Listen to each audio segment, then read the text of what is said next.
$5. That is all it takes to make a difference in this election. If Some of them are, Tim, but a lot of them are being made overseas in China, especially the components that go into those solar panels. So if you really want to make the environment cleaner, you've got to invest in more energy production. We haven't built a nuclear facility, I think, one in the past 40 years. Natural gas, we got to invest more in it. Kamala Harris has done the opposite. That's raised energy prices and also meant that we're doing Governor, your time is up. Governor, would you like to respond? Well, look, we're producing more natural gas than we ever have. There's no moratorium on that. We're producing more oil. But the folks know, like I said again, these are not liberal folks. These are not folks that are Green New Deal folks. These are farmers that have been drought one year, massive flooding the next year. They understand that it makes sense. Look, our number one export cannot be topsoil from erosion from these massive storms. We saw it in Minnesota this summer. And thinking about how do we respond to that, we're thinking ahead on this. And what Kamala Harris has been able to do in Minnesota, we're starting to weatherproof some of these things. The infrastructure law that was passed allows us to think about mitigation in the future. How do we make sure that we're protecting by burying our power lines? How do we make sure that we're protecting lakefronts and things that we're seeing more and more of? But to call it a hoax and to take the oil company executives to Mar-a-Lago, say, give me money for my campaign, and I'll let you do whatever you want. We can be smarter about that, and an all-above energy policy is exactly what she's doing, creating those jobs right here.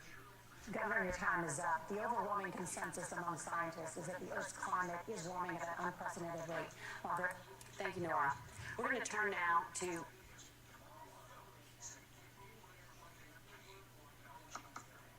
immigration. The crisis at the U.S.-Mexico border consistently ranks as one of the top issues for American voters. Senator Vance, your campaign is pledging to carry out the largest mass deportation plan in American history and to use the U.S. military to do so. Could you be more specific about exactly how this will work? For example, would you deport parents who have entered the U.S. illegally and separate them from any of their children who were born on U.S. soil?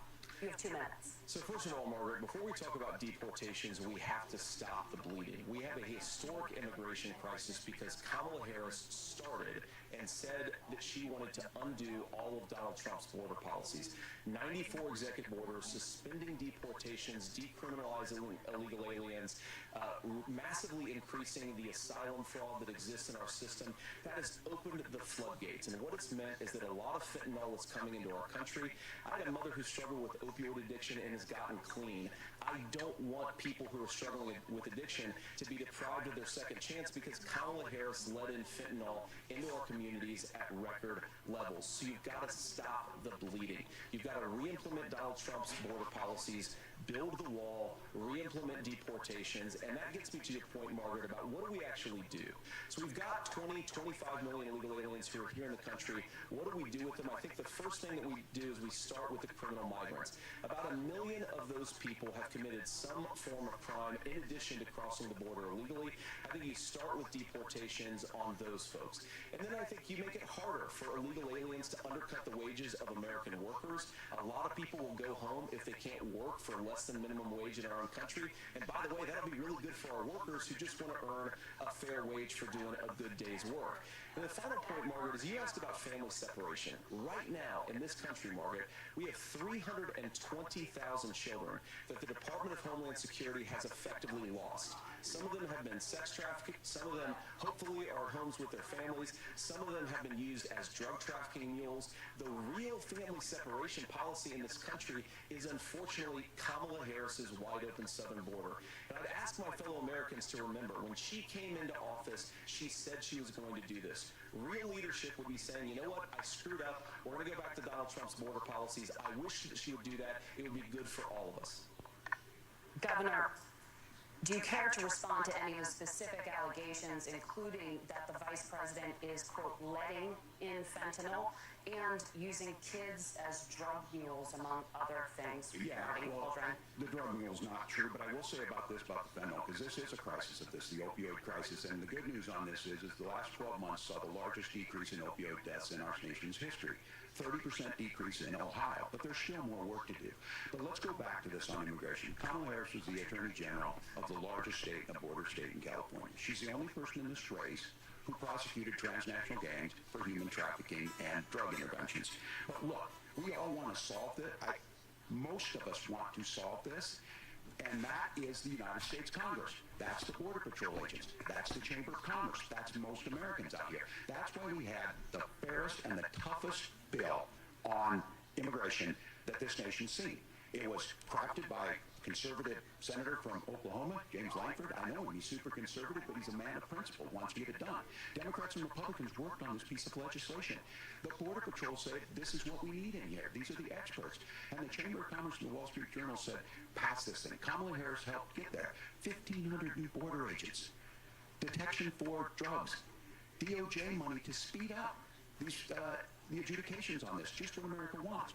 But as soon as I was getting ready to pass and actually tackle this, Donald Trump said no, told them to vote against it because it gives him a campaign issue. It gives him what would Donald Trump talk about if we actually did some of these things? And they need to be done by the legislature. You can't just do this through the executive branch. So look, we have the options to do this. Donald Trump had 4 years. He had 4 years to do this. And he promised you, America, how easy it would be. I'll build you a big, beautiful wall, and Mexico will pay for it. Less than 2% of that wall got built, and Mexico didn't pay a dime. But here we are again, 9 years after he came down that escalator, dehumanizing people and telling them what he was going to do. As far as the deportation plan, at one point, Senator Vance said it was so unworkable to be laughable. So that's where we're at. Pass the bill, she'll sign it. Governor, your time is up. Senator, the question was, will you separate parents from their children, even if their kids are U.S. citizens? You have 1 minute. Margaret, my point is that we already have massive child separations thanks to Kamala Harris's open border. I didn't accuse Kamala Harris of inviting drug mules. I said that she enabled the Mexican drug cartels to operate freely in this country, and we know that they use children as drug mules, and it is a disgrace, and it has to stop. Look, I think what Tim said just doesn't pass the smell test. For 3 years, Kamala Harris went out bragging that she was going to undo Donald Trump's border policy. She did exactly that. We had a record number of illegal crossings. We had a record number of fentanyl coming into our country. And now that she's running for president, or a few months before, she says that somehow she got religion and cared a lot about a piece of legislation. The only thing that she did when she became the vice president, when she became the appointed border czar, was to undo 94 Donald Trump executive actions that opened the border. This problem is leading to massive problems in the United States of America. Parents who can't afford health care, schools that are overwhelmed, it's got to stop, and it will when Donald Trump is president again. Senator, your time is up. Governor, what about our CBS News polling, which does show that a majority of Americans, more than 50%, support mass deportations? Look, we fix this issue with a bill that is necessary, but the issue on this is what happens when you don't want to solve it. You demonize it. And we saw this, and Senator Vance, and it surprises me on this, talking about and saying, I will create stories to bring attention to this. That vilified a large number of people who were here legally in the community of Springfield. The Republican governor said, it's not true, don't do it. There's consequences for this. There's consequences. We could come together. Senator Lankford did it. We could come together and solve this if we didn't let Donald Trump continue to make it an issue.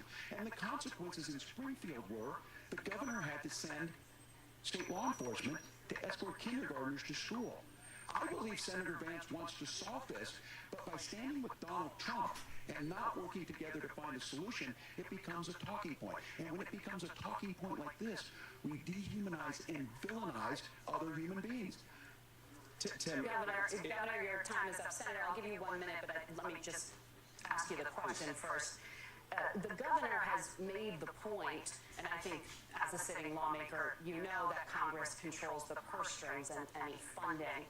So you have said repeatedly that Donald Trump would, through executive action, solve this. Do you disagree that Congress controls the purse strings and would need to support many of the changes that you would actually want to implement. You have 1 minute. Look, Margaret, first of all, the gross majority of what we need to do at the southern border is just empowering law enforcement to do their job. I've been to the southern border more than our borders are. Kamala Harris has been, and it's actually heartbreaking because the Border Patrol agents, they just want to be empowered to do their job. Of course, additional resources would help, but most of this is about the president and the vice president empowering our law enforcement to say, if you try to come across the border illegally, you've got to stay in Mexico, you've got to go back through proper channels. Now, Governor Walz brought up the community of Springfield, and he's very worried about the things that I've said in Springfield. Look, in Springfield, Ohio, and in communities all across this country, you've got schools that are overwhelmed, you've got hospitals that are overwhelmed, you've got housing that is totally unaffordable because we brought in millions of illegal immigrants to compete with Americans for scarce homes. The people that I'm most worried about in Springfield, Ohio, are the American citizens who have had their lives destroyed by Kamala Harris's open border. It is a disgrace, Tim, and I actually think, I agree with you, I think you want to solve this problem, but I don't think that Kamala Harris does. Senator, your time is up. Governor, you have 1 minute to respond. Yeah, well, it is law enforcement that asked for the bill. They helped craft it. They're the ones that supported it. That's because they know we need to do this. Look, this issue of continuing to bring this up, of not dealing with it, of blaming migrants for everything. On housing, we could talk a little bit about Wall Street speculators buying up housing and making that less affordable, but it becomes a blame. Look, this bill also gives the money necessary to adjudicate. I agree, it should not take 7 years for an asylum claim to be done. This bill gets it done in 90 days. Then you start to make a difference in this, and you start to adhere to what we know, American principles. Look, I don't talk about my faith a lot, but Matthew 25:40 talks about, to the least amongst us you do unto me. I think that's true of most Americans. They simply want order to it. This bill does it. It's funded. It's supported by the people who do it, and it lets us keep our dignity about how we treat other people.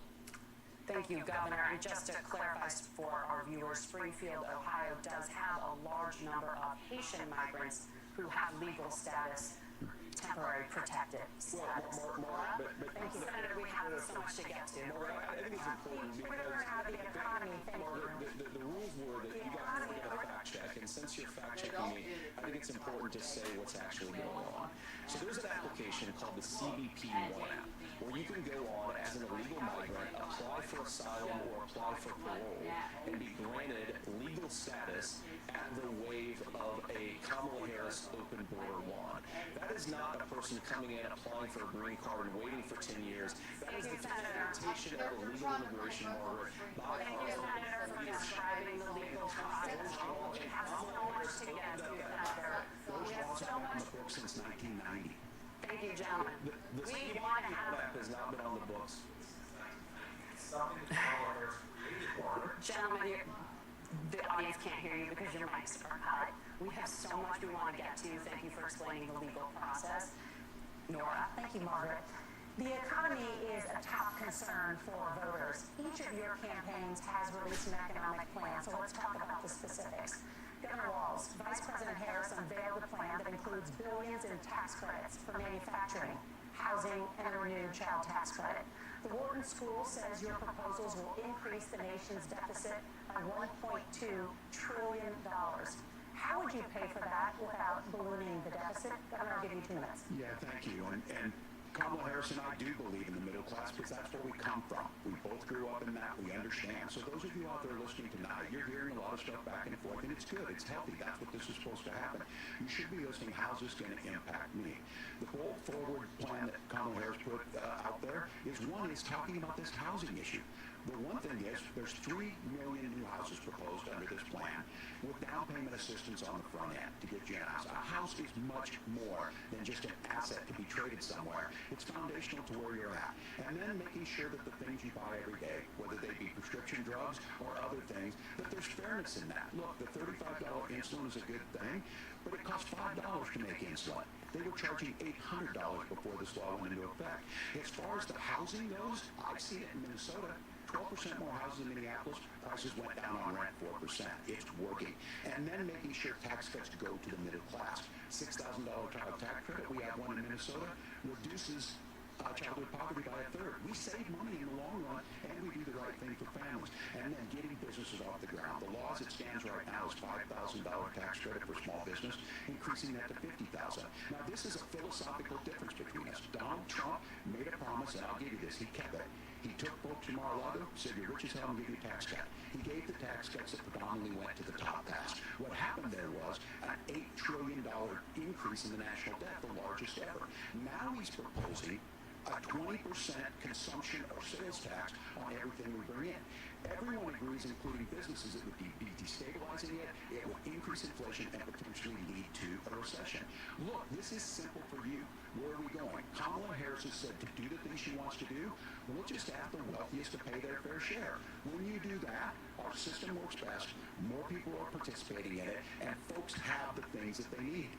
Senator, I want to give you a moment to respond on that. But similarly, the Wharton School has done an analysis of the Trump plan and says it would increase the nation's deficit by $5.8 trillion. My question is the same for you. How do you pay for all that without ballooning the deficit? I'll give you 2 minutes. Well, first of all, you're going to hear a lot from Tim Walz this evening. You just heard in the answer a lot of what Kamala Harris proposes to do. And some of it, I'll be honest with you, it even sounds pretty good. Here's what you won't hear, is that Kamala Harris has already done it. Because she's been the vice president for 3.5 years, she had the opportunity to enact all of these great policies, and what she's actually done instead is drive the cost of food higher by 25%, drive the cost of housing higher by about 60%, open the American southern border, and make middle-class life unaffordable for a large number of Americans. If Kamala Harris has such great plans for how to address middle-class problems, then she ought to do them now. Not when asking for a promotion, but in the job the American people gave her 3.5 years ago. And the fact that she isn't tells you a lot about how much you can trust her actual plans. Now, Donald Trump's economic plan is not just a plan, but it's also a record. A lot of those same economists attack Donald Trump's plans, and they have PhDs, but they don't have common sense, and they don't have wisdom. Because Donald Trump's economic policies to deliver the highest take-home pay in a generation in this country, 1.5% inflation, and to boot, peace and security all over the world. So when people say that Donald Trump's economic plan doesn't make sense, I say look at the record. He delivered rising take-home pay for American workers.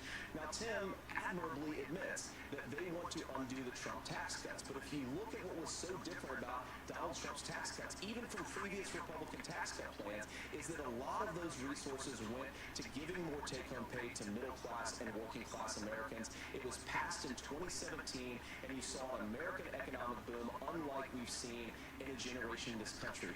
That is a record that I'm proud to run on, and we're going to get back to that common sense wisdom so that you can afford to live the American dream again. I know a lot of you are struggling. I know a lot of you are worried about paying the bills. It's going to stop when Donald Trump brings back common sense to this country. Governor, do you want to respond to that? What has Kamala Harris done for the middle class? Well, Kamala Harris's day one was Donald Trump's failure on COVID that led to the collapse of our economy. We were already before COVID in a manufacturing recession, but 10 million people out of work, largest percentage since the Great Depression. 9 million jobs closed on that. That was day one. Whether it's the Infrastructure Act or other things we moved. Now, you made a question about experts said this. I made a note of this. Economists can't be trusted. Science can't be trusted. National security folks can't be trusted. Look, if you're going to be president, you don't have all the answers. Donald Trump believes he does. My pro tip of the day is this. If you need heart surgery, listen to the people at the Mayo Clinic in Rochester, Minnesota, not Donald Trump. And the same thing goes with this. And I ask you out there, teachers, nurses, truck drivers, whatever, how is it fair that you're paying your taxes every year and Donald Trump hasn't paid any federal tax in the last 15 years? The last year's president. That's what's wrong with the system. There's a way around it, and he's bragged about that. We're just asking for fairness in it, and that's all you want. Governor, you say trust the experts, but those same experts for 40 years said that if we shipped our manufacturing base off to China, we'd get cheaper goods. They lied about that. They said if we shipped our industrial base off to other countries, to Mexico and elsewhere, it would make the middle class stronger. They were wrong about that. They were wrong about the idea that if we made America less self-reliant, less productive in our own nation, that it would somehow make us better off, and they were wrong about it. And for the first time in a generation, Donald Trump had the wisdom and the courage to say to that bipartisan consensus, we're not doing it anymore. We're bringing American manufacturing back. We're unleashing American energy. We're going to make more of our own stuff. And this isn't just an economic issue. I've got 3 beautiful little kids at home, 7, 4, and 2, and I love them very much, and I hope they're in bed right now. But look, so many of the drugs, the pharmaceuticals that we put in the bodies of our children are manufactured by nations that hate us. This has to stop, and we're not going to stop it by listening to experts. We're going to stop it by listening to common sense wisdom, which is what Donald Trump governed on. Senator Governor Walz, can you address that? I mean, voters say they trust Donald Trump on the economy more. Why? If you're listening tonight and you want billionaires to get tax cuts, you heard what the numbers were. Look, I'm a union guy on this. I'm not a guy who wanted to ship things overseas, but I understand that, look, we produce soybeans and corn. We need to have fair trading partners. That's something that we believe in. I think the thing that most concerns me on this is Donald Trump was the guy who created the largest trade deficit in American history with China. So the rhetoric is good. Much of what the senator said right there, I'm in agreement with him on this. I watched it happen too. I watched it to my communities, and we talked about that. But we had people undercutting the right to collectively bargain. We had right-to-work states made it more difficult. We had companies that were willing to ship it over, and we saw people profit. Folks that are venture capital in some cases, putting money into companies that were overseas. We're in agreement that we bring those home. The issue is Donald Trump is talking about it. Kamala Harris has a record, 250,000 more manufacturing jobs just in out of the IRA. But may I respond to that? Yes. So appreciate that. So if you notice, what Governor Walz just did is he said, first of all, Donald Trump has to listen to the experts. And then when he acknowledged that the experts screwed up, he said, well, Donald Trump didn't do nearly as good of a job as the experts that he did. So what Tim Walz is doing, and I honestly, Tim, I think you got a tough job here, because you've got to play whack-a-mole. You've got to pretend that Donald Trump didn't deliver rising take-home pay, which of course he did. You've got to pretend that Donald Trump didn't deliver lower inflation, which of course he did. And then you simultaneously got to defend Kamala Harris's atrocious economic record, which has made gas, groceries, and housing unaffordable for American citizens. I was raised by a woman who would sometimes go into medical debt so that she could put food on the table in our household. I know what it's like to not be able to afford the things that you need to afford. We can do so much better. To all of you watching, we can get back to an America that's affordable again. We just got to get back to common sense economic principles. I hope we have a conversation on healthcare then. Senator Governor. Please. Thank you. Margaret? We have a lot to get to ahead, gentlemen, on many topics, but right now I want to talk about personal qualifications. The Vice President is often the last voice the President hears before making consequential decisions. We want to ask you about your leadership qualities. Governor Walz, you said you were in Hong Kong during the deadly Tiananmen Square protests in the spring of 1989. But Minnesota Public Radio and other media outlets are reporting that you actually didn't travel to Asia until August of that year.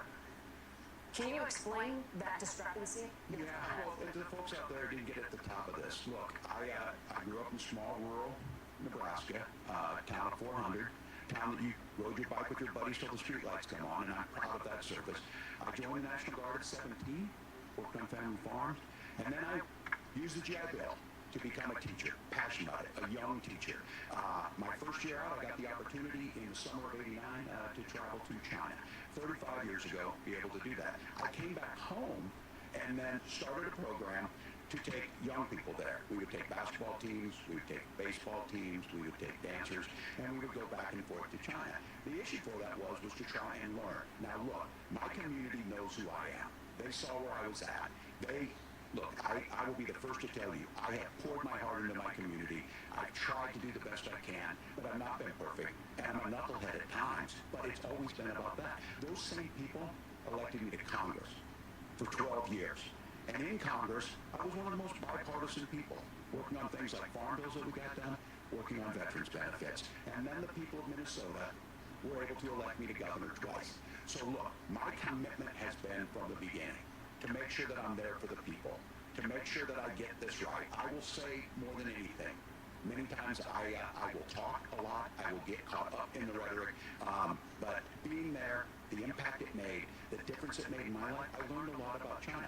I hear the critiques of this. I would make the case that Donald Trump should have come on one of those trips with us. I guarantee you he wouldn't be praising Xi Jinping about COVID.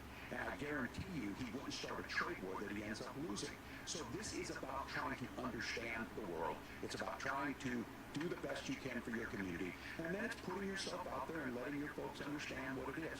My commitment, whether it be through teaching, which I was good at, or whether it was being a good soldier, or was being a good member of Congress, those are the things that I think are the values that people care about.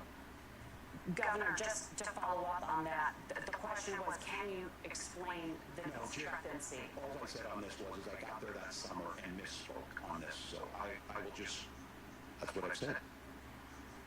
So I was in Hong Kong and China during the democracy protests went in. And from that, I learned a lot of what needed to be in governance. Thank you, Governor.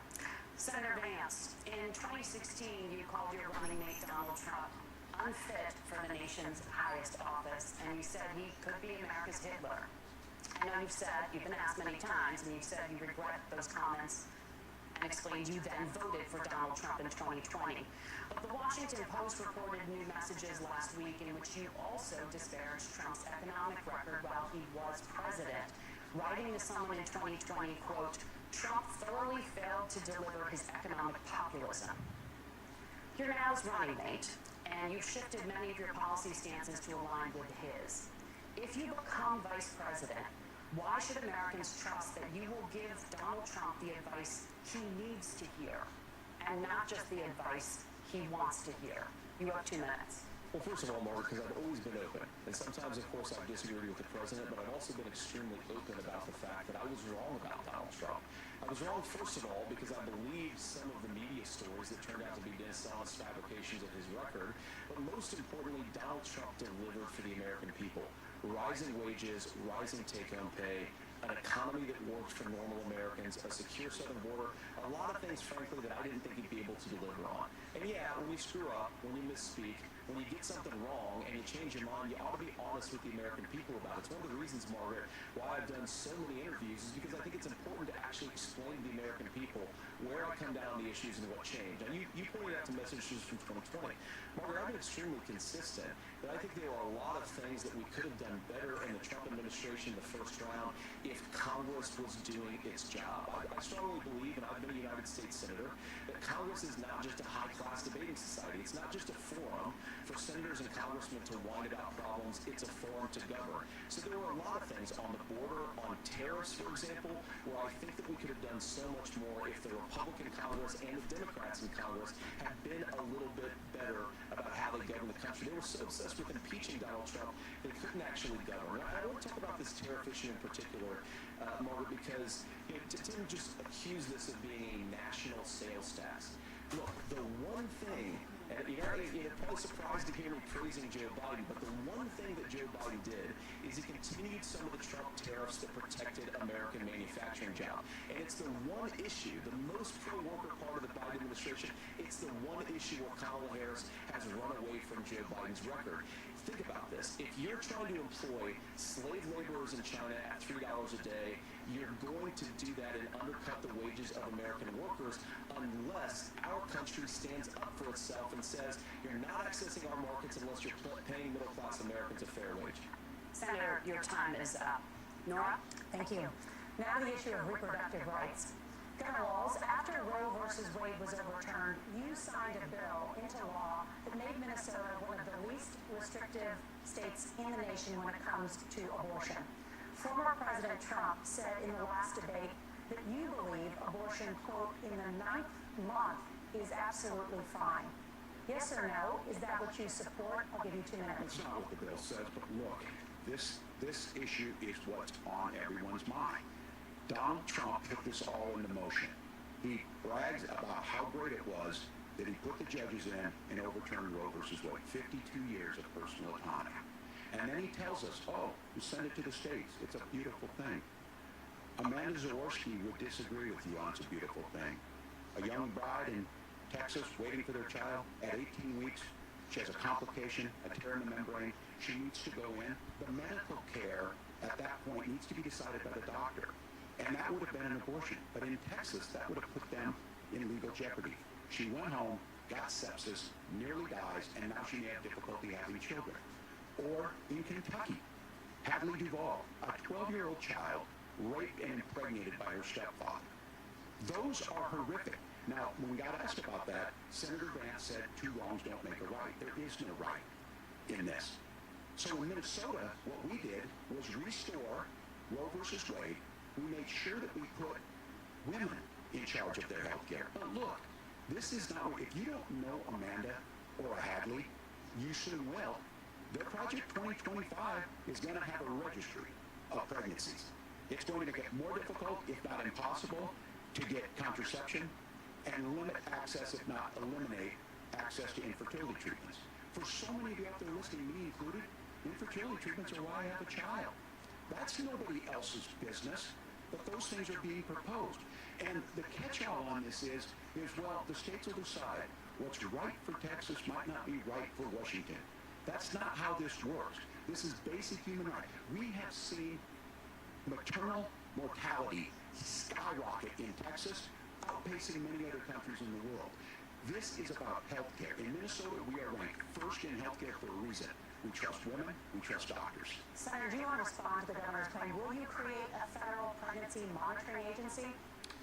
No, certainly we won't. And I want to talk about this issue because I know a lot of Americans care about it, and I know a lot of Americans don't agree with everything that I've ever said on this topic. And, you know, I grew up in a working-class family in a neighborhood where I knew a lot of young women who had unplanned pregnancies and decided to terminate those pregnancies because they feel like they didn't have any other options.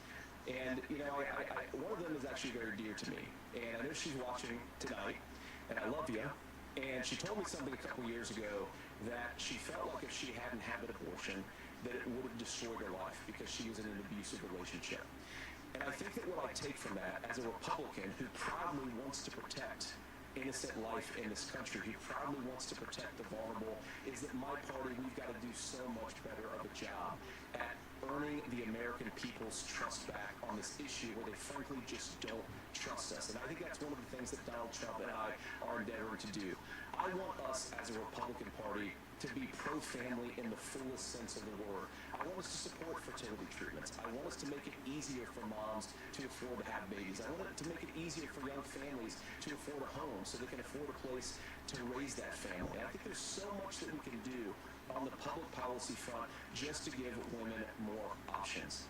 Now, of course, Donald Trump has been very clear that on the abortion policy specifically, that we have a big country and it's diverse. And California has a different viewpoint on this than Georgia. Georgia has a different viewpoint from Arizona. And the proper way to handle this, as messy as democracy sometimes is to let voters make these decisions, let the individual states make their abortion policy, and I think that's what makes the most sense in a very big, a very diverse, and let's be honest, sometimes a very, very messy and divided country. Governor, would you like to respond and also answer the question about restrictions? Yeah, well, the question got asked when Donald Trump made the accusation that wasn't true about Minnesota. Well, let me tell you about this idea that they're diverse states. There's a young woman named Amber Thurman. She happened to be in Georgia, a restricted state. Because of that, she had to travel a long distance to North Carolina to try and get her care. Amber Thurman died in that journey back and forth. The fact of the matter is, how can we as a nation say that your life and your rights, as basic as the right to control your own body, is determined on geography? There's a very real chance had Amber Thurman lived in Minnesota, she would be alive today. That's why the restoration of Roe versus Wade. When you listen to Vice President Harris talk about this subject and you hear me talk about it, you hear us talking exactly the same. Donald Trump is trying to figure out how to get the political right of this. I agree with a lot of what Senator Vance said about what's happening. His running mate, though, does not, and that's the problem. Governor, your time is up. Senator, let me ask you about that. You mentioned, it was, I think, referring to a national ban. In the past, you have supported a federal ban on abortion after 15 weeks. In fact, you said if someone can't support legislation like that, quote, you are making the United States the most barbaric pro-abortion regime anywhere in the entire world. My question is, Why have you changed your position?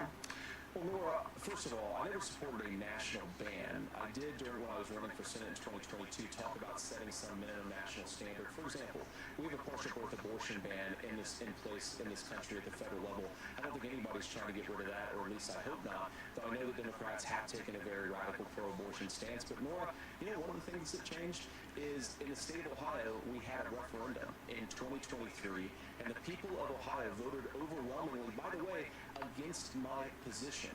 And I think that what I learned from that, Nora, is that we've got to do a better job at winning back people's trust. So many young women would love to have families. So many young women also see an unplanned pregnancy as something that's going to destroy their livelihood, destroy their education, destroy their relationships. And we have got to earn people's trust back.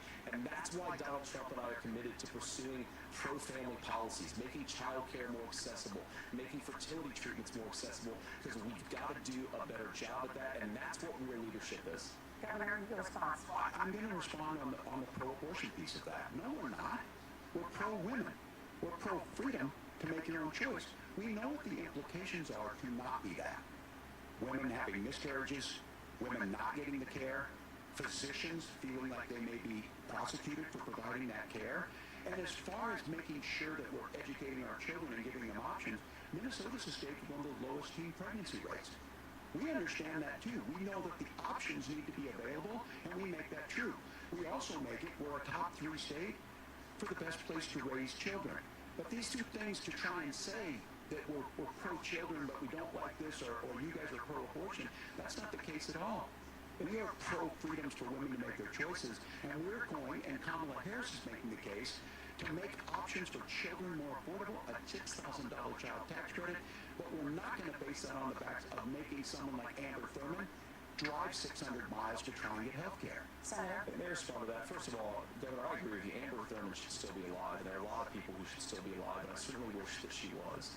And maybe you're free to disagree with me on this and explain this to me, but as I read the Minnesota law that you signed into law, the statute that you signed into law, it says that a doctor who presides over an abortion where the baby survives, the doctor is under no obligation to provide life-saving care to a baby who survives a botched late-term abortion.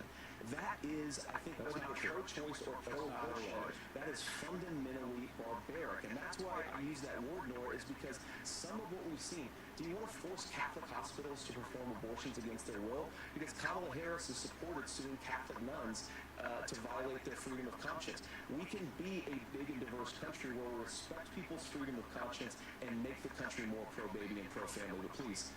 Yes, Governor, please respond. Look, this is one where there's always something there. This is a very simple proposition. These are women's decisions to make about their healthcare decisions, and the physicians who know best when they need to do this. Trying to distort the way a law is written to try and make a point, that's not it at all. What was I wrong with that, Governor? Please tell me, what was I wrong with that? That's not the way the law is written. Look, I've given this advice on a lot of things, that getting involved, that's been misread, and it was fact-checked at the last debate. But the point on this is there's a continuation of these guys to try and tell women or to get involved. I use this line on this, just mind your own business on this. Things worked best when Roe versus Wade was in place. When we do a restoration of Roe, that works best. That doesn't preclude us from increasing funding for children. It doesn't increase us from making sure that once that child's born, like in Minnesota, they get meals. They get early childhood education. They get health care. So that hiding behind we're going to do all these other things when you're not proposing them in your budget, Kamala Harris is proposing them. She's proposing all those things to make life easier for families. I asked a specific question, Governor, and you gave me a slogan as a response. It's not the case. It's not true. That's not what the law says. So they fact-checked it with President Trump. Gentlemen, there's a lot to discuss. We have to move on. We're going to be right back with much more of the CBS News vice presidential debate in just a moment.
as American as apple pie. It's iconic. Patriotic. The vote is as American as you. This November, step into the box and make it stick. Vote her up. Get the latest updates on the 2024 election on the NBC News app. We're back now with tonight's vice presidential debate. When it ends, join us for analysis. Now back to the debate.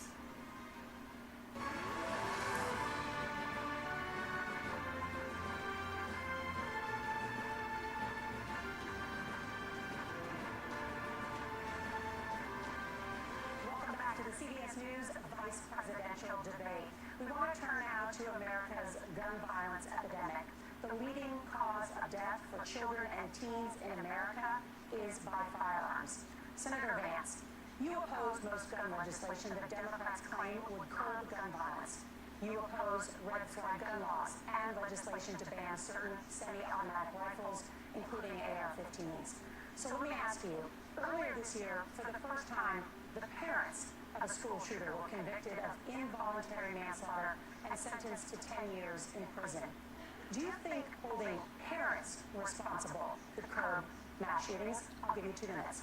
Yeah, well, on that particular case, I don't know the full details, but I certainly trust local law enforcement and local authorities to make those decisions. I think in some cases the answer is going to be yes, and in some cases the answer is going to be no. And the details really matter here, of course. For example, if a kid steals a gun, that's going to be different than if a parent hands over a gun knowing that their kid is potentially dangerous. But look, I want to just sort of speak as a father of 3 beautiful little kids, and our oldest is now in 2nd grade. And like a lot of parents, we send our kids to school with such hope and such joy and such pride at their little faces on the first day of school. And we know, unfortunately, that a lot of kids are going to experience this terrible epidemic of gun violence. And of course, our hearts go out to the families that are affected by this terrible stuff. And we do have to do better. And I think that Governor Walz and I actually probably agree that we need to do better on this. The question is just how do we actually do it? Now here's something that really bothers me and worries me about this epidemic of violence. The gross majority, close to 90% in some of the statistics I've seen, of the gun violence in this country is committed with illegally obtained firearms. And while we're on that topic, we know that thanks to Kamala Harris's open border, we've seen a massive influx in the number of illegal guns run by the Mexican drug cartel. So that number, and the amount of illegal guns in our country is higher today than it was 3.5 years ago. But what do we do about the schools? What do we do to protect our kids? And I think the answer is, and I say this not loving the answer, because I don't want my kids to go to school in a school that feels unsafe or where there are visible signs of security. But I unfortunately think that we have to increase security in our schools. We have to make the doors lock better. We have to make the doors stronger. We've got to make the windows stronger. And of course, we've got to increase school resource officers, because the idea that we can magically wave a wand and take guns out of the hands of bad guys, it just doesn't fit with recent experience. So we've got to make our schools safer.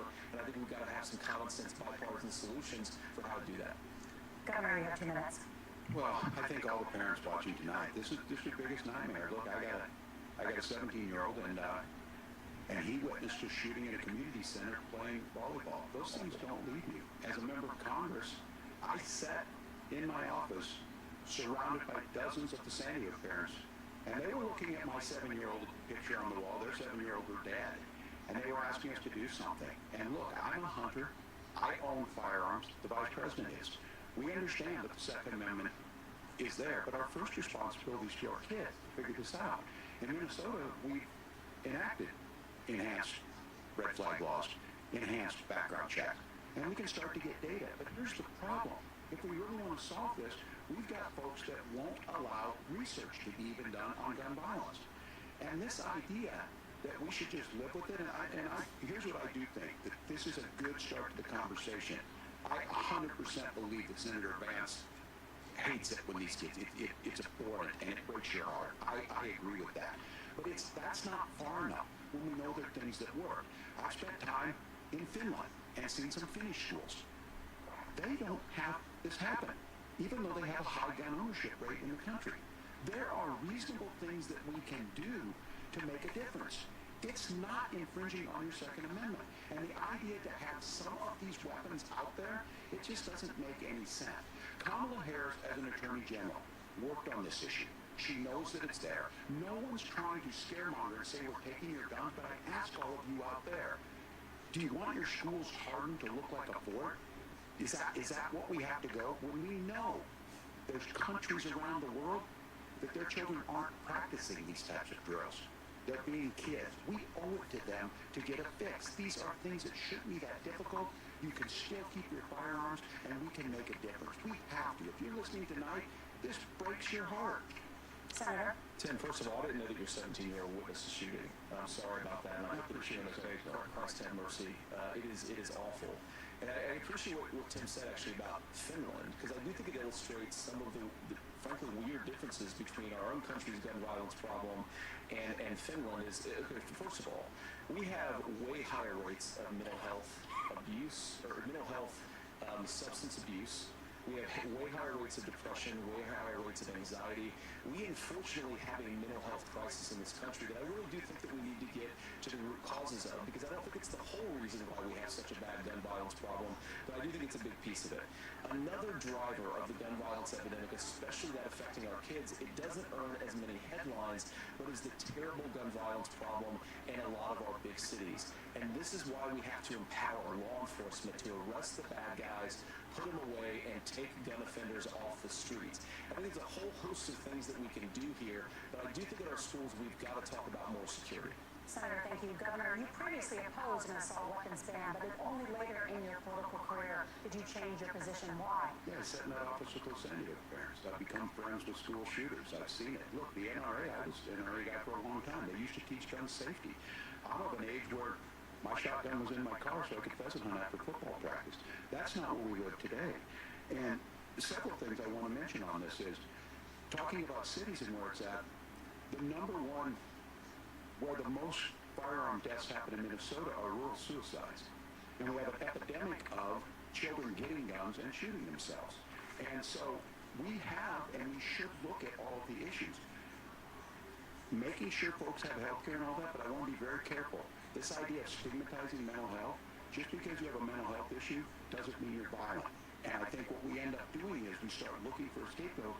Sometimes it just is the guns.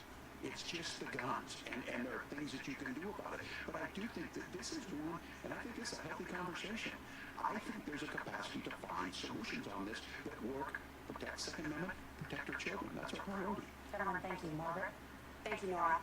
Let's turn now to the top contributor to inflation, the high cost of housing and rent. There's a shortage of more than 4 million homes in the United States, and that contributes to the high housing crisis. Governor Walz, the Harris campaign promises a $25,000 down payment assistance for first-time home buyers and a $10,000 tax credit. They also promise to build 3 million new homes.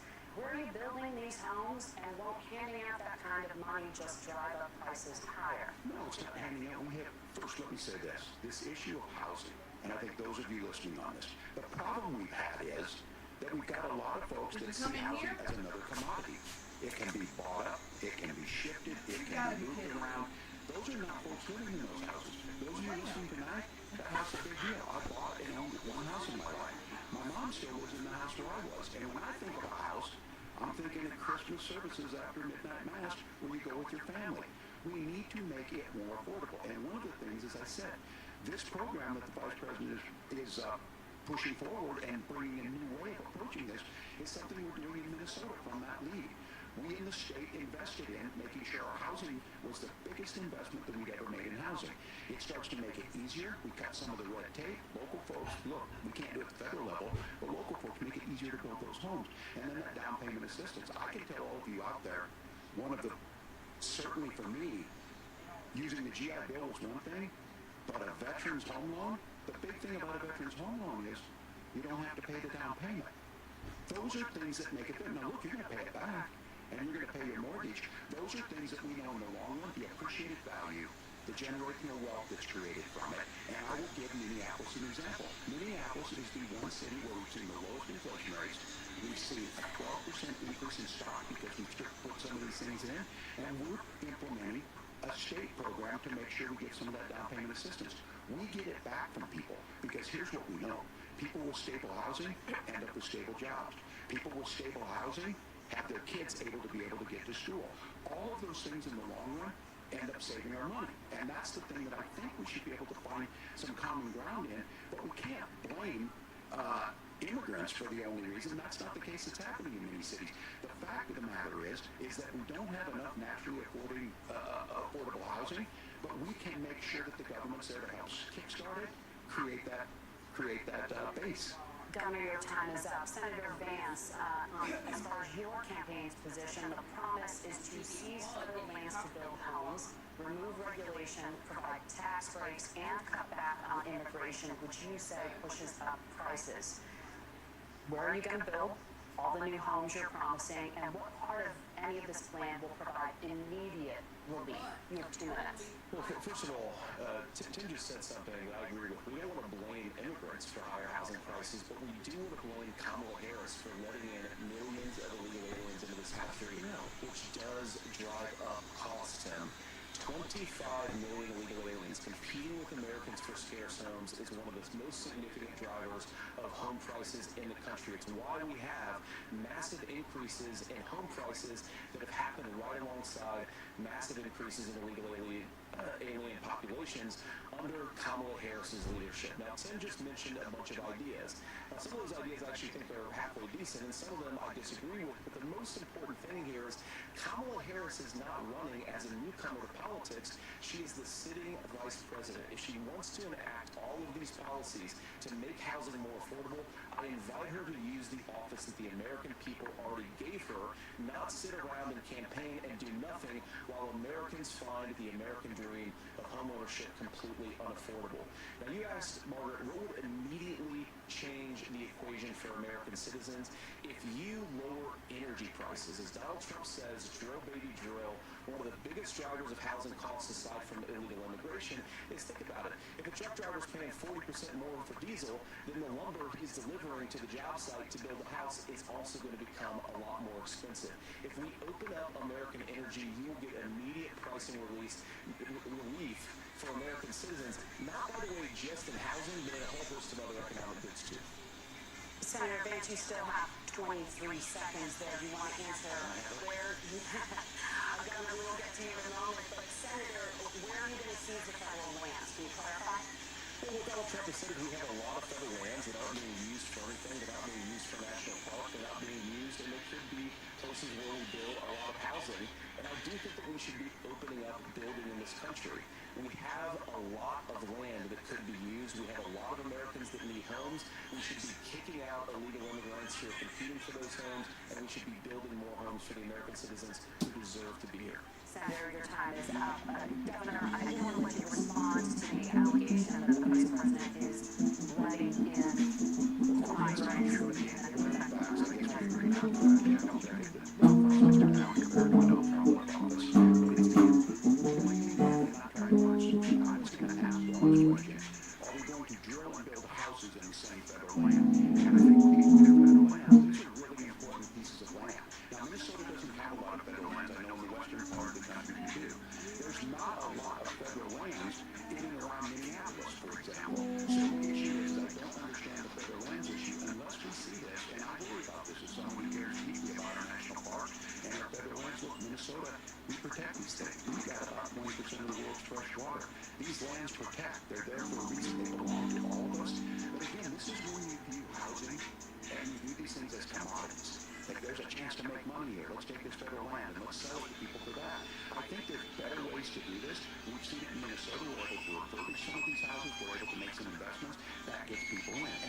Increasingly have a federal administration that makes it harder to develop our resources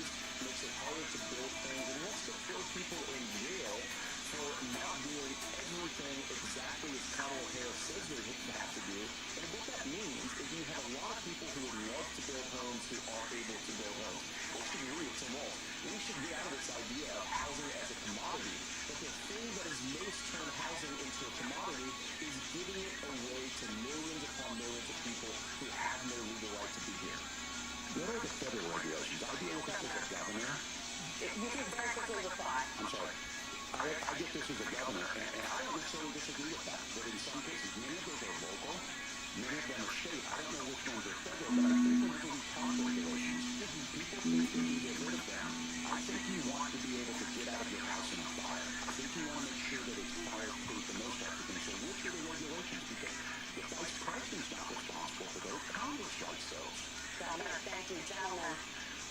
We have a lot to get to. You're passionate about the housing crisis, I can tell. But Nora? Thank you. One of the top problems facing Americans is the high cost of health care. Senator Vance, at the last presidential debate, former President Trump was asked about replacing the Affordable Care Act. In response, he said, I have concepts of a plan. Since then, Senator, you've talked about changing how chronically ill Americans get health insurance. Can you explain how it would work?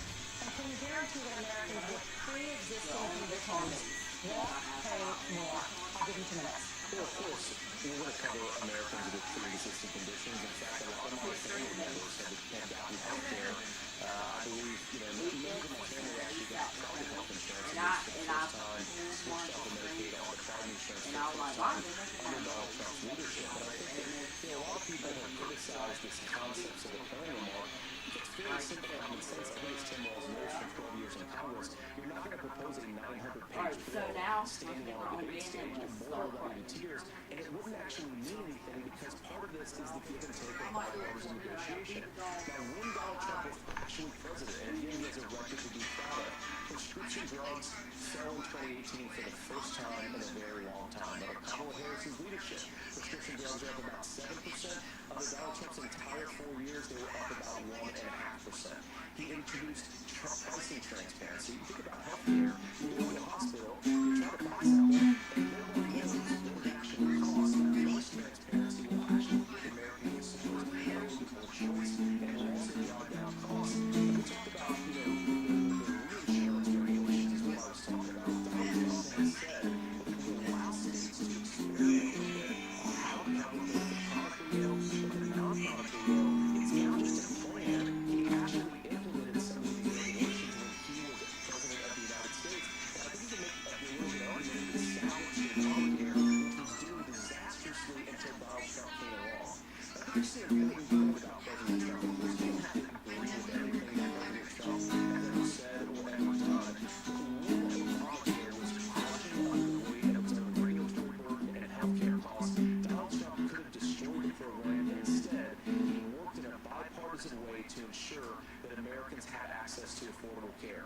It's not perfect, of course, and there's so much more that we can do, but I think that Donald Trump has earned the right to put in place some better health care policies. He's earned it because he did it successfully the first time. Governor?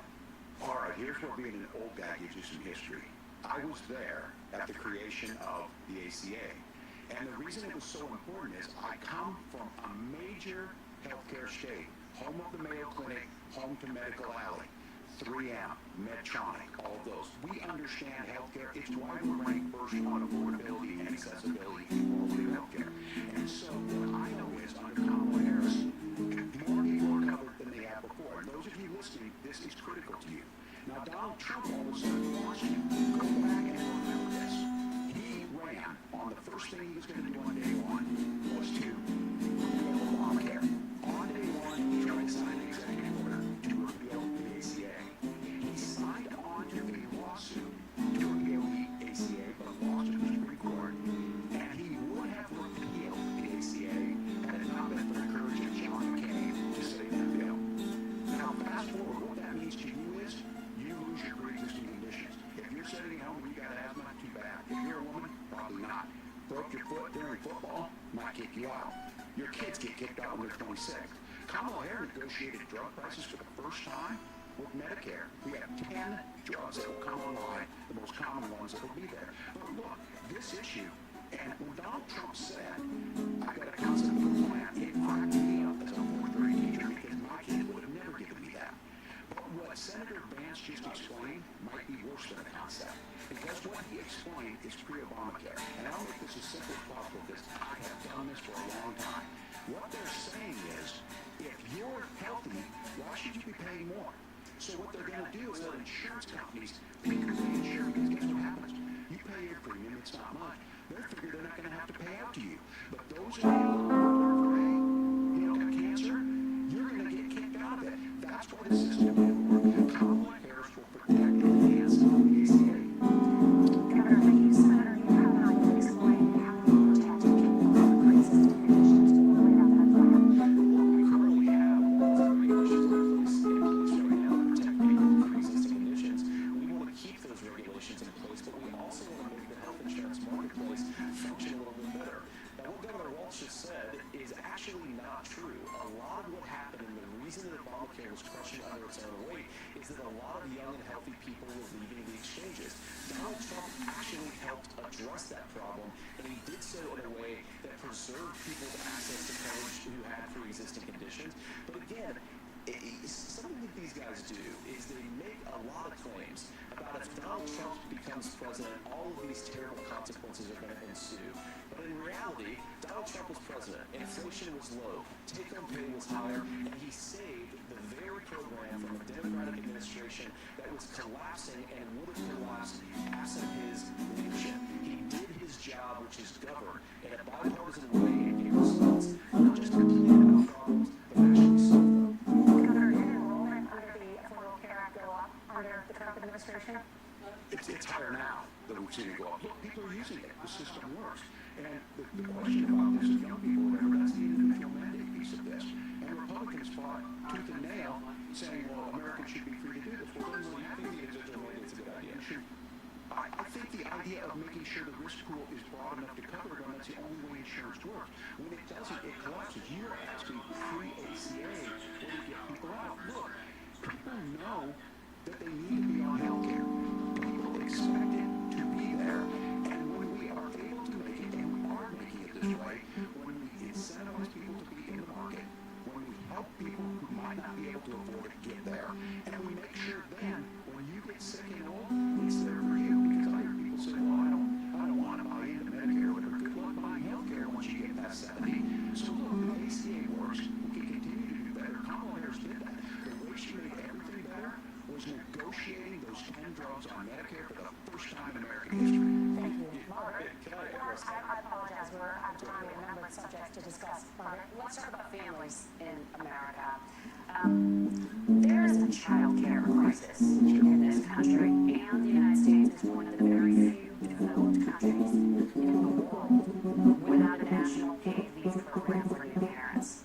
Governor Walz, you said that if Democrats win both the White House and Congress, this is a day one priority for you. How long should employers be required to pay workers while they are home taking care of their newborns? You have 2 minutes. Yeah, well, that's negotiable, and that's what Congress worked. But here's what the deal is. Americans sitting out there right now, you may work for a big company, or home in Minnesota, some of the largest Fortune 500 companies. Kamala Harris knows that in Colorado, California. Those companies provide paid family medical leave. One is, I think they're moral, and they think it's a good thing, but it also keeps their employees healthy. We in Minnesota passed a paid family medical leave. You have a child, and I had to go back to work 5 days after my kids were born. This allows you to stay home a certain amount of time. And what we know is that gets the child off to a better start. The family works better. They stay in their employers. We get more consistency in that. So Kamala Harris has made it a priority. We implemented it in Minnesota, and we see growth. That's how you become a pro-business state. But the negotiations on it, and here's the issue. Those big companies are able to offer it. Those of you out there who don't have it, just imagine what happens if you get cancer or your child gets sick. We know what happens. You end up staying home. In some places, that means no paycheck because you've got no protection on that. This is the case of an economy that Donald Trump has said for the wealthiest amongst us. He's willing to give those tax breaks to the wealthiest. He's willing to say, bust those unions up, do whatever. What we're saying is the economy works best when it works for all of us. And so a paid family medical leave program, and I will tell you, go to the families or go to the businesses and ask them. As far as child care on this, you have to take it at both the supply and the demand side. You can't expect the most important people in our lives to take either our children or our parents to get paid the least amount of money. And we have to make it easier for folks to be able to get into that business and then to make sure that folks are able to pay for that. We were able to do it in Minnesota, and I'm still telling you this. We were listed as the best state for showing crisis on this. A federal federal program of paid family medical leave and help with this will enhance our workforce, enhance our families, and make it easier to have the children that you want. Governor, your time is up. Senator, do you support a national paid leave program? And if so, for how long should employers be mandated to pay their employees while they are home taking care of their newborn? You have 2 minutes. You know, first of all, Maura, a number of my Republican colleagues and some Democrats too have worked on this issue. I think there is a bipartisan solution here because a lot of us care about this issue. I mean, look, I speak from this very personally because I'm married to a beautiful woman who's an incredible mother to our 3 beautiful kids, but is also a very, very brilliant corporate litigator. And I'm so proud of her. But being a working mom, even for somebody with all of the advantages of my wife, is extraordinarily difficult. And it's not just difficult from a policy perspective. She actually has access to paid family leave because she worked for a bigger company.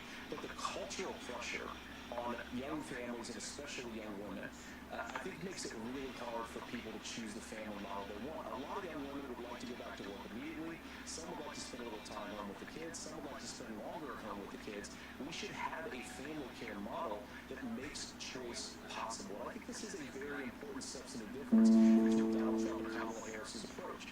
I mean, look, if you look at the federal programs that we have to support paid family leave right now, the Community Development Block Grant, and there's another block grant program that spends a lot of money from the federal government. These programs only go to one kind of child care model. Let's say you'd like your church maybe to help you out with child care. Maybe you live in a rural area or an urban area and you'd like to get together with families in your neighborhood to provide child care in the way that makes the most sense. You don't get access to any of these federal monies. We want to promote choice in how we deliver family care and how we promote child care because, look, it is unacceptable. And, of course, Sen and I have been on the campaign trail a lot the past 7 or 8 weeks, and one of the biggest complaints I hear from young families is people who feel like they don't have options, like they're choosing between going to work or taking care for their kids. That is an incredible burden to put on American families. We're the only country that does it. I think we could do a heck of a lot better. Senator, thank you. You have also said, Senator Vance, many things about the American family. The Federal Reserve says parents will spend nearly as much on child care as they do on housing each month. So I want to get your thoughts on this. President Trump recently said, as much as child care is talked about as being expensive, it's relatively speaking not very expensive compared to the kinds of numbers we'll be taking in. Is President Trump committed to the $5,000 per child tax credit that you have described? You have 1 minute. Well, what President Trump said, Margaret, I just want to defend my running mate here a little bit, is that we're going to be taking in a lot of money by penalizing companies for shipping jobs overseas and penalizing countries who employ slave laborers and then ship their products back into our country and undercut the wages of American workers. It's the heart of the Donald Trump economic plan. Cut taxes for American workers and American families. Cut taxes for businesses that are hiring building companies in the United States of America, but penalize companies and countries that are shipping jobs overseas. That's the heart of the economic proposal. And I think what President Trump is saying is that when we bring in this additional revenue with higher economic growth, we're going to be able to provide paid family leave, child care options that are viable and workable for a lot of American families. Can you clarify how that will solve the child care shortage? Well, because as Tim said, a lot of the child care shortages, we just don't have enough resources going into the multiple people who could be providing family care options. And we're going to have to, unfortunately, we're going to have to spend more money. We're going to have to induce more people to want to provide child care options for American families. Because the reason it's so expensive right now is because you've got way too few people providing this very essential service. Thank you, Senator. Governor Walz, your ticket also has some child care tax credit proposals. Do you think Congress will agree to the $6,000 credit for newborns and $3,000 credit for children over the age of 6, as your campaign has promised? Is that realistic? Well, if these members of Congress are listening to anybody, I can tell you, and this is the biggest issue. Everybody listening tonight knows. I mean, I'm sure they were shocked to hear it's not that expensive. And let's be clear, whether it's 5,000 or 6,000, that takes you about 3 or 4 months. Let's be clear, we're around this because we can operate and balance on this. We thought we were going to get by not paying you. I think Senator Mr. What he's talking about on options, do we do scholarships, those things. I think we need to be able to make the case. The issue here is, the question you asked is,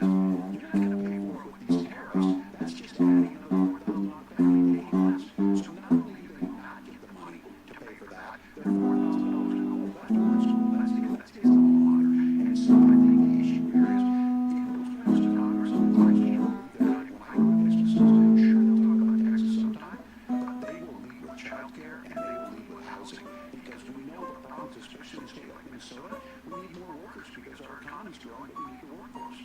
Governor, thank you. We need to move on. Nora? Let's talk about the state of democracy, the top issue for Americans after the economy and inflation. After the 2020 election, President Trump's campaign and others filed 62 lawsuits contesting the results.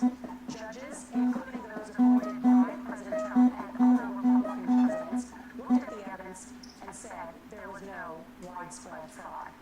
The governors of every state in the nation, Republicans and Democrats, certified the 2020 election results and sent a legal slate of electors to Congress for January 6th. Senator Vance, you have said you would not have certified the last presidential election and would have asked the states to submit alternative electors. That has been called unconstitutional and illegal. Would you again seek to challenge this year's election results, even if every governor certifies the results? I'll give you 2 minutes. Well, first of all, I think we're focused on the future. We need to figure out how to solve the inflation crisis caused by Kamala Harris's policies, making housing affordable, making groceries affordable, and that's what we're focused on. Let me answer your question because you did ask it. What President Trump has said is that there were problems in 2020, and what I believe is that we should fight about those issues, debate those issues peacefully in the public square, and that's what Mueller said, and that's what Donald Trump has said. Remember, he said January 6th, the protesters are going to protest peacefully, and on January 20th, what happened? Joe Biden became president, Donald Trump left the White House, and now, most unfortunately, we have all of the negative policies that have come from the Harris-Biden administration. I believe that we actually do have a threat to democracy in this country, but unfortunately, it's not the threat to democracy that Kamala Harris and Tim Walz want to talk about. It is the threat of censorship. It's Americans casting aside lifelong friendships because of disagreements over politics. It's big technology companies silencing their fellow citizens, and it's Kamala Harris saying that rather than debate and persuade her fellow Americans, she'd like to censor people who engage in misinformation. I think that is a much bigger threat to democracy than anything that we've seen in this country in the last 4 years, in the last 40 years. And I'm really proud, especially given that I was raised by 2 lifelong blue-collar Democrats, to have the endorsement of Bobby Kennedy Jr. and Tulsi Gabbard, lifelong leaders in the Democratic coalition. Of course, they don't agree with me and Donald Trump on every issue. We don't have to agree on every issue, but we're united behind the basic American First Amendment principle that we ought to debate our differences. We ought to argue about them. We ought to try to persuade our fellow Americans. Kamala Harris is engaged in censorship at an industrial scale. She did it during COVID. She's done it over a number of other issues, and that to me is a much bigger threat to democracy than what Donald Trump said when he said that protesters should peacefully protest on January 6th. Governor? Well, I've enjoyed tonight's debate. I think there's a lot of commonality here. I'm sympathetic to speaking on things like that with Senator Lee. There's one though that this troubles me, and I say that because I think we need to tell the story. Donald Trump refused to acknowledge this, and the fact is that I don't think we can be walking the top of the line no matter what. He was very clear that he lost his election and stated how really himself strong meeting at the Capitol that day. Some with the American flag, some later died. It wasn't just in there. In Minnesota, a group gathered on state capitol grounds in St. Paul and said, "We're marching to the governor's residence with their baby carriages." His son and his dog, who was rushed out crying by state police. That issue, and Mike Pence standing there as they were chanting, "Hang Mike Pence." Mike Pence made the right decision. So, Senator, it was adjudicated over and over and over. I worked with kids long enough to know, and I said as a football coach, sometimes you really want to win, but the democracy is bigger than winning an election. You shake hands, and then you try and do everything you can to help the other side win. That's what was at stake here. Now, the thing I'm most concerned about is the idea that imprisoning your political opponent, already laying the groundwork for people not accepting this. And a president's words matter. A president's words matter. People hear that. So I think this issue of settling our differences at the ballot box, shaking hands when we lose, being honest about it, but to deny what happened on January 6th, the first time in American history that a president or anyone tried to overturn a fair election and a peaceful transfer of power. And here we are 4 years later in the same boat. I will tell you this. that when this is over, we need to shake hands this election, and the winner needs to be the winner. This has got to stop. It's tearing our country apart. Margaret? Senator Vance, did you want to respond to that? Yeah, well, look, Tim, first of all, it's really rich